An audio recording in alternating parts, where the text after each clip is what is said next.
Unfortunately, on March 23rd, Mr. Daniel Prude lost his life. 7 days later, he was arrested or taken into custody. First, I want to extend my deepest condolences to the Prude family for the loss of their loved one. I know on March 23rd, they did everything possible to make sure that their loved one was taken care of. They took him to the hospital, they tried, they called, and they seeked the help that they needed. Unfortunately, something tragic ended up happening. And losing a loved one is never easy for anyone. And on behalf of the citizens of Rochester, I do extend my deepest condolences. I want this community to know that at no point in time did the chief or I not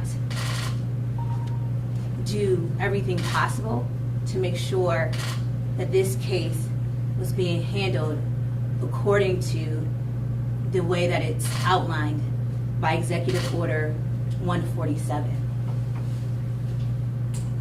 On July 8th, 2015, Governor Cuomo issued an executive order after Eric Gardner passed away. In that executive order, it outlines that when someone passes away and there's an in-custody death, that the proper authority to handle that case is actually the Attorney General. And so once Mr. Prude passed away, the Rochester Police Department turned the case over to the Attorney General's office. And since that time, we have been waiting for the AG's office to make a determination on how this case is to proceed. The reason why that is the case is because we want to make sure that the investigation is fair, it is unbiased, it is something that people can have confidence in, and the entity that is being investigated is not the entity that is actually conducting the investigation. I don't think that that would be fair to the Prude family for RPD to investigate this particular case when it was their loved one that passed away. Unfortunately, it has taken some time, and I sympathize with the family because I too, when I saw the video, was very disturbed.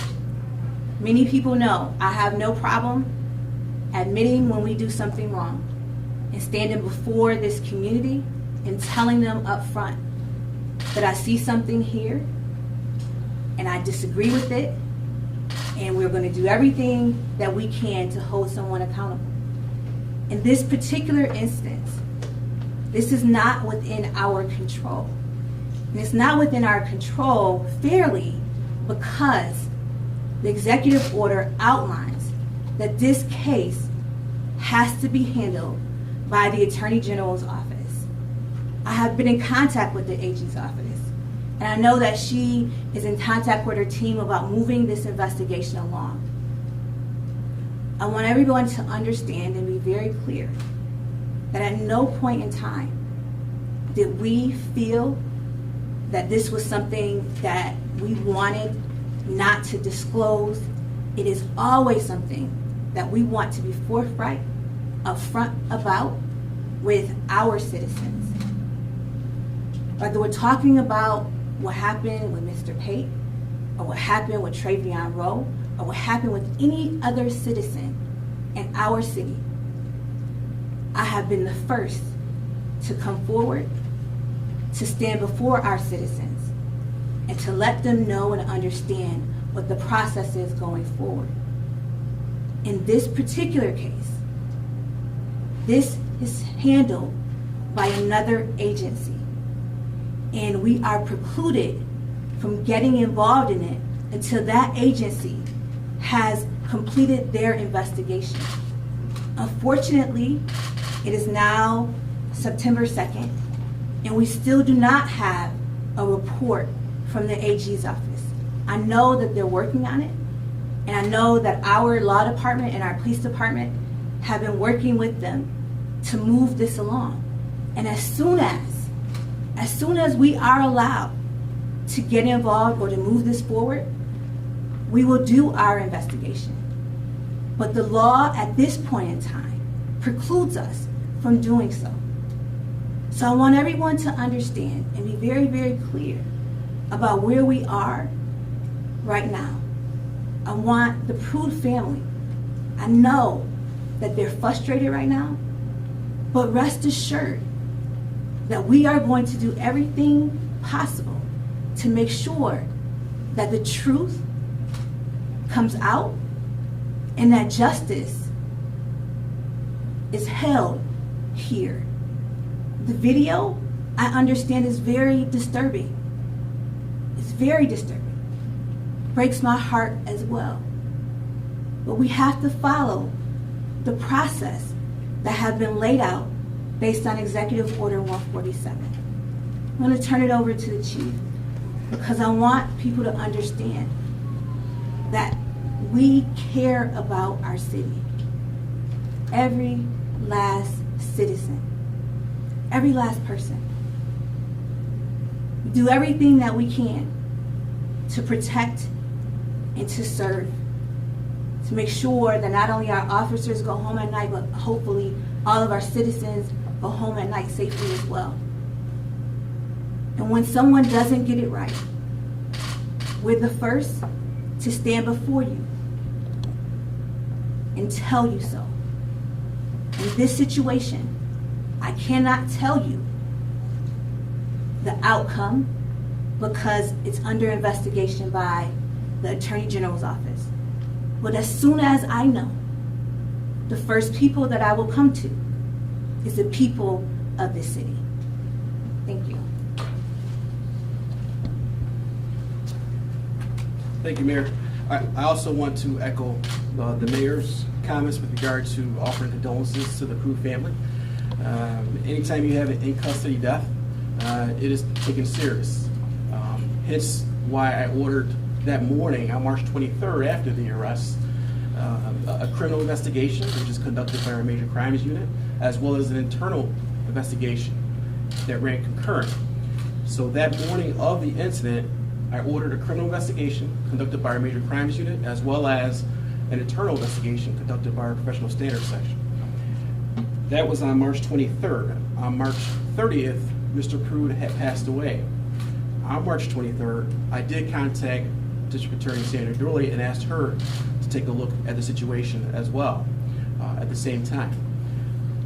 On April 16th, we were notified, as the Mayor stated, by Governor's Executive Order 147 that they were the entity that had authority over a death that was in custody of an unarmed individual. At that time, the investigation had commenced. They had jurisdiction over such, and that is where we stand today.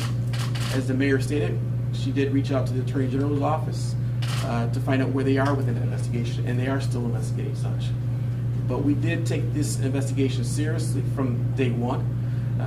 Like I said, when the incident occurred on March 23rd, happened around 3 a.m. on Jefferson Avenue, and that morning I ordered an internal investigation and a criminal investigation as well, and have been in constant contact with the AG's office regarding this investigation.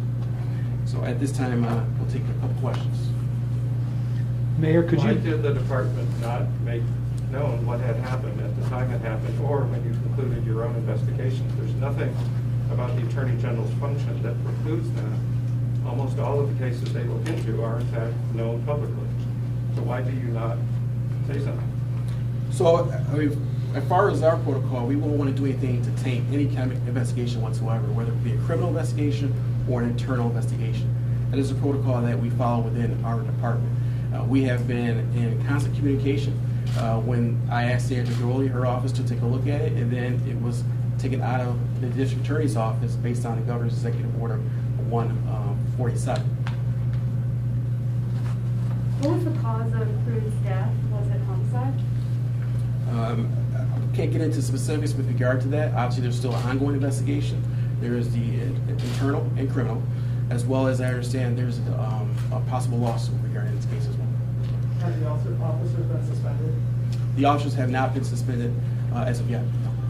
Can you outline the RPD policy on dealing with clearly mentally disturbed individuals? I mean, we brought this before, we've asked for written policies, but we'd like some more clarification on what the policy is regarding there, and if you could point this to one of your general orders that shows us the procedure you guys are supposed to use when dealing with these types of individuals in these cases. Well, as you know, I mean, there's so many different circumstances when you talk about dealing with mental health, an individual who may be suffering from mental health. In this case, you know, the officers were on scene. Our job is to try to get them to get some sort of medical intervention. And that is exactly what happened that night. They went to the hospital, tried to get him medical intervention as a result of the medical status that he was suffering, as well as ultimately the mental health status. Mayor, could you I'm sorry. speak about seeing the video for the first time? I, as everyone else that saw the video, it's a disturbing video, and you know, I think that for me, I can definitely sympathize and empathize with the family, and I would be very upset about the video. However, you know, I think that we have to be very clear about the investigation into this situation. You know, Mr. Prude, and I think that his family, they did everything possible to make sure that he would be taken care of that day, and unfortunately, when he went to the hospital and 7 days later, he passed away. But the video is very disturbing. I'm not going to deny that. Did you see it shortly after the episode or recently? No, I saw the video a while ago. As the chief indicated, this is not something that the city was not aware of. When Mr. Prude was taken to the hospital on March 23rd, the chief immediately contacted me, let me know that they had a mental hygiene situation that happened, took him to the hospital, and we were waiting to see what was going to happen as far as his health was concerned. When he passed away, I was notified. The law department, of course, was notified as well that he had passed away, and that the executive order, we had learned from the law department that the executive order was in place, and that the AG's office would be taking this, most likely take this under their wing because of it was an in-custody situation, and that we needed to wait until the AG's office was done with their investigation until we could do anything on our side. And so that's when we, you know, allowed the AG's office to do what they needed to do, and our law department and our police department have been in contact with them to see where they are in the process, so that this family can get the understanding and know exactly what happened on this day. And we can't get in the middle of that, unfortunately. I definitely know that they want answers. They deserve answers. Unfortunately, at this point in time, you know, we have to wait until that report comes out, and then we'll be able to do our investigation and hopefully be able to work with them to make sure that they get the information that they deserve. Mayor Warren, Chief Singletary, the man, Daniel Prude, was on the ground, handcuffed, cold night, wet pavement. Why wasn't he put in a squad car? Why keep him out? So I'm not out there on the street, and I don't want to get into because one of the things that bothers me in a lot of these cases is when you start talking about the victim or the gentleman that was under arrest, and you sort of, you know, people think that you're trying to cast a bad light on them, right? And so I'm not going to get into that. There are a number of reasons why it was probably the officers were on scene, thought that it was best to leave him in that state because of, as many people, and I think that his family indicated today, the mental hygiene situation that happened. And so I'm not going to disparage his, you know, that what was happening on that day with him, right? What I do want to acknowledge is that the video is very disturbing, and I understand the family, you know, is hurt. They lost a loved one, and they want answers. They deserve answers, And as soon as we're able to provide them, as soon as this investigation is completed by the AG's office, we will make sure that we work with them and their attorneys. We do know that they have attorneys. Their attorneys contacted our attorneys weeks ago about this, and we will make sure that we provide them with those answers. And Chief, can what you about- speak to the same two things, your reaction first to seeing the video, and then what the mayor responded to about the question of him being on the ground, the bag over his head, those two questions? So I'll take the first one first, and I'll come back to your question. Anytime you have an in-custody death, it's taken seriously. Hence, since I ordered the internal investigation as well as the criminal investigation. So we take that very seriously. We follow the same protocols we typically do for any in-custody death. Hence that morning, which is why I ordered such.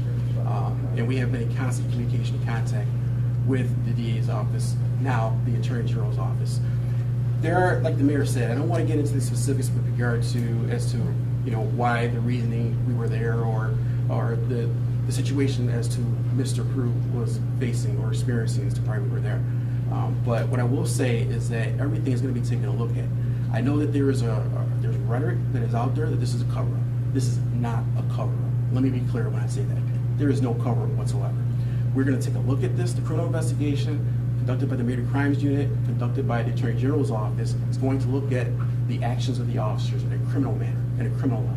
The internal investigation looks at whether the officers violated policy and procedure of the Rochester Police Department. A thorough look will be looked at every single thing that those officers did that night, both on the criminal side as well as on the internal side.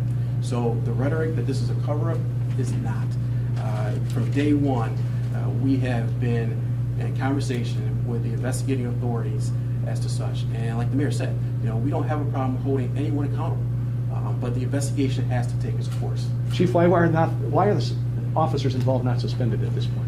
Well, at the time when there is any type of incident in custody death, or any incident whatsoever, it doesn't have to be in custody death. What I do is I look at the situation, and if I don't have any evidence that supports that anything that criminal may have occurred at a particular point in time, as the instance that I have them, then I'm bound to not place the officers in administrative assignment. At this particular point in time, that's why I'm waiting for the investigation to kind of unfold to determine what the next step will be. If something was more obvious, though, they'd be suspended? Correct. So, Chief, the records that I've seen that provided by the family indicate that at least the internal investigation was done with the finding that they adhered to all procedures and policies. Is that not true? That is far from the truth. The investigation, neither investigation is complete. The internal nor the criminal. So that's not true. Mayor, could you speak as someone who has been way out front in the fight for social justice, being called into question because of this case, what that means to you? I would say to this community that Chief Singletary and I have both, been very upfront about holding people, especially our officers, accountable when they do not adhere to the policies and procedures of the Rochester Police Department. This case is no different.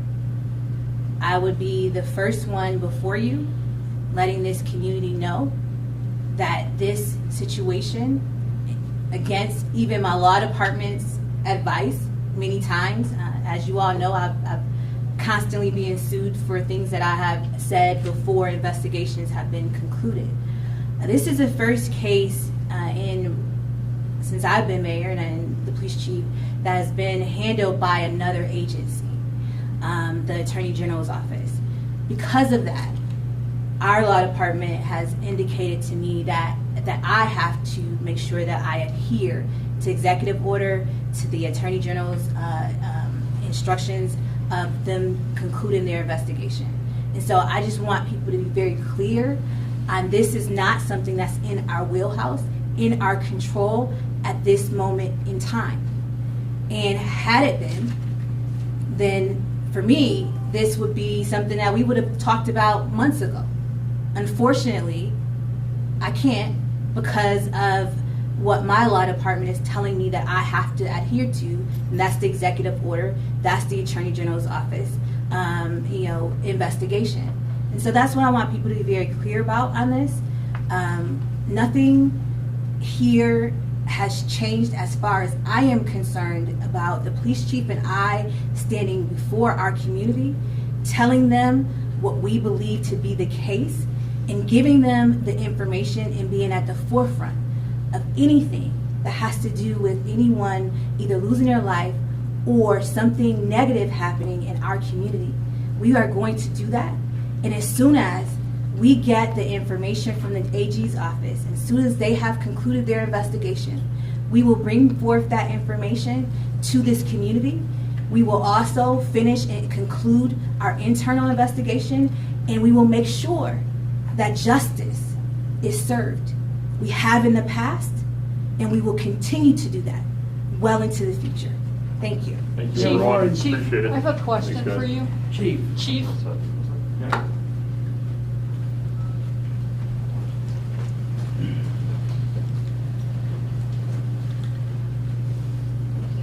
Some of the reasons were. Yeah.